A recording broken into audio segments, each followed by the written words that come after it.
రాష్ట్రానికి ఎమ్మెల్యే ఎంత ముఖ్యమో గ్రామానికి సర్పంచ్ అంత ముఖ్యమని అన్నారు డిప్యూటీ సీఎం బట్టి విక్రమార్క సతీమణి నందిని.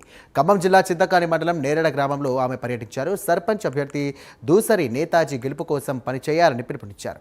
ఆయనను గెలిపించేందుకు తాము పూర్తి మద్దతు ఇస్తున్నామని, అభివృద్ధి కావాలంటే అన్ని పార్టీలు కూడా కలిసి మద్దతు ఇవ్వాలని అన్నారు. నేరేడ గ్రామానికి అభివృద్ధి తీసుకొని రావాలి అంటే కత్తెర గుర్తుపై ఓటు వేసి నేతాజీని గెలిపించాలని సందర్భంగా ఆమె పిలుపునిచ్చారు. బాగా సుమన్ టీవీలో అక్కడ హైదరాబాద్లో బాగా పేరు ప్రఖ్యాలు సంపాదించుకున్నాడు. అయినా కూడా ఇక్కడ ప్రజలు ఆయన ఆదరిస్తున్నారంటే వాళ్ళ కుటుంబ నేపథ్యం దానికి కారణం.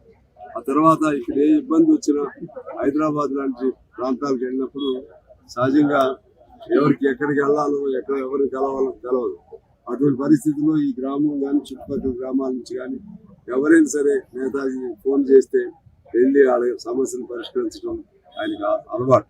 ఇక్కడ ఈ గ్రామంలో కూడా వాళ్ళ తాతగారు రాముగౌడ్ గారు ఆ రోజుల్లో మొదటి సర్పంచ్, ఎంతో అభివృద్ధి కూడా చేయడం జరిగింది.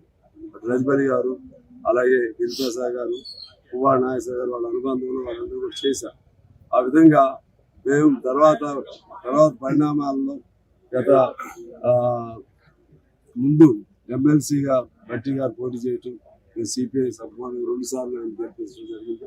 నేతాజీ గెలుపు కోసం ఇవాళ ఇక్కడ ప్రచారం చేసాము. ప్రచారం భాగంలో కూడా అంత బాగుంది. మా సాంబశివరావు గారు ఎమ్మెల్యే గారు కూడా అన్న కూడా వచ్చారు ప్రచారానికి. ఇక్కడ స్పందన చాలా బాగుంది.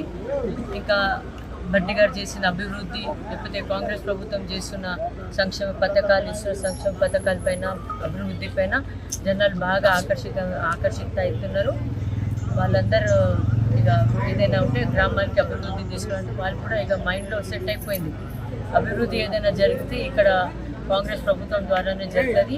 అట్లా మన నేతాజీ ఇద్దరు పార్టీ బలపరిచిన, కాంగ్రెస్ ఇంకా సిపిఐ బలపరిచిన నాయకుడు కాబట్టి ఇక్కడ సర్పంచ్ కోసం నిలబడ్డారు. కాబట్టి నేతాజీ వస్తేనే మన గ్రామానికి అభివృద్ధి వస్తుంది అనే దానికి వాళ్ళంతా డిసైడ్ అయిపోయినారు. నేతాజీ గెలుపుతారు. ఈ గ్రామాన్ని అంటే చాలా వెనకబడి ఉంది. చాలా సార్లు ముందు టీఆర్ఎస్ వాళ్ళు ఈ గ్రామాన్ని పరిపాలించారు. చాలా వెనకబడి ఉంది. ఆ గ్రామ